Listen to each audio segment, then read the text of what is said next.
নীলাঞ্জনার আসল রূপ সকলের সামনে বেরিয়ে আসা মাত্রই এবার সকলে শিউরে উঠলো। হ্যাঁ বন্ধুরা, ভিডিওতে লাইক দিয়ে দেখতে থাকুন। যে মুহূর্তে কিনা রাইয়ের মা রাইয়ের বাড়িতে এসে রাইয়ের সঙ্গে নীলাঞ্জনার এরকম দুর্ব্যবহার করতে থাকে, ঠিক সেই মুহূর্তে রাইয়ের মা বলতে থাকে যে নীলু, যে অপরাধীটাকে আমরা হাজতবাস করানোর ব্যবস্থা করে এসেছি তার তো যা তা অবস্থা হচ্ছে, তাই বলে তুই তো রায় দিদিভাইয়ের সঙ্গে এরকম আচরণ করছিস কেন বলতো? ঠিক সেই মুহূর্তে নীলু বলতে থাকে যে তাহলে কীরকম আচরণ করা উচিত মা তোমার বড় মেয়ের সঙ্গে বলো তো? তুমি তো চিরকালে তোমার বড় মেয়ের প্রতি অন্ধ হয়ে গিয়েছিলে।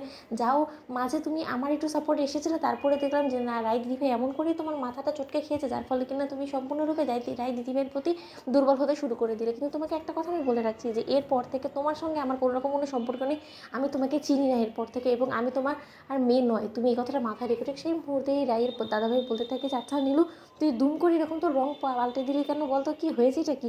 তোর সঙ্গে অনির্বাণ যা কিছু করেছে এরপরে তুই কোনো মতেই ওর সুষ্ঠু বিচার চাস না? ঠিক সেই মুহূর্তে নীলু বলতে থাকে যে সুষ্ঠু বিচার চাই বিধায় তো এত কিছু করেছি। তোর কি মনে হয় দাদাভাই রায় দিদিভাইয়ের কাছ থেকে গোটা বাড়িটা আমি আত্মসাৎ করে নিয়েছি বিধায় কি আমি অনির্বাণ দাদাভাইকে এত সহজে ছেড়ে দিব? কারণ অনির্বাণ দাদাভাই হলো সেই মানুষটা ছিল যে কিনা আমার গোটা প্ল্যানটাকে ভেস্তে দিয়েছিল। যখন কিনা আমি রায় দিদিভাইকে কিডন্যাপারদের হাতে তুলে দিয়ে তার বিনিময়ে অনির্বাণ দাদাভাইয়ের দেওয়া এই গিফটের এই প্রপার্টিটা অনেক কষ্ট করে নিজের নামে ট্রান্সফার করিয়েছিলাম, কিন্তু তার সত্ত্বেও অনির্বাণ দাদাভাই ছিল সেই ব্যক্তি যে কিনা রায় দিদিভাইকে খুঁজে বার করে এনে আমার গোটা প্ল্যানটাকে চপাট করে দিয়েছিল। তার জন্য তো অবশ্যই অনির্বাণ দাদাভাইকে শাস্তি পেতে হবে, তাই না? ঠিক সেই মুহূর্তে রায়ের বৌমনি বলতে থাকে যে এক মিনিট নীলু, তুমি ঠিক কী বলার চেষ্টা করছো আমি ঠিক স্পষ্টরূপে বুঝতে পারছি না। তুমি সেই কারণে অনির্বাণকে হাজতবাস করানোর ব্যবস্থা করেছো, নাকি অনির্বাণ তোমার শ্লীলতাহানি করার চেষ্টা করছে সেই কারণে? ঠিক সেই মুহূর্তে নীলু হাসতে থাকে এবং বলতে থাকে যে অনির্বাণ দাদাভাই আমার শ্লীলতাহানি করার চেষ্টা করছে, সেই সৎসাহসটা তার আছে যে সে আমার কাছাকাছি আসার চেষ্টা করবে। আর তার থেকে বড় কথা, অনির্বাণ দাদাভাই এমনই ন্যায় নীতিবান একজন মানুষ যে কিনা নিজের স্ত্রী ছাড়া কারো সঙ্গে ঘনিষ্ঠ হওয়ার কথা তো মনেও আনতে পারে না। তার থেকে বড় কথা, সেই মানুষটাকে নিয়ে যা কিছু আমি উঠেছি সেটা সম্পূর্ণরূপে একটা মিথ্যে কথা ছিল। আর সেই মিথ্যে কথাটা যদি আমি না বলতাম না, তাহলে এত কিছু তো কোনো মতে আমি সিক্রেট করতে পারতাম না। আর মা, থ্যাঙ্কস টু ইউ যে তুমি মিডিয়ার লোকেদের সকলের সামনে আমার সাপোর্টে কথা বলেছো।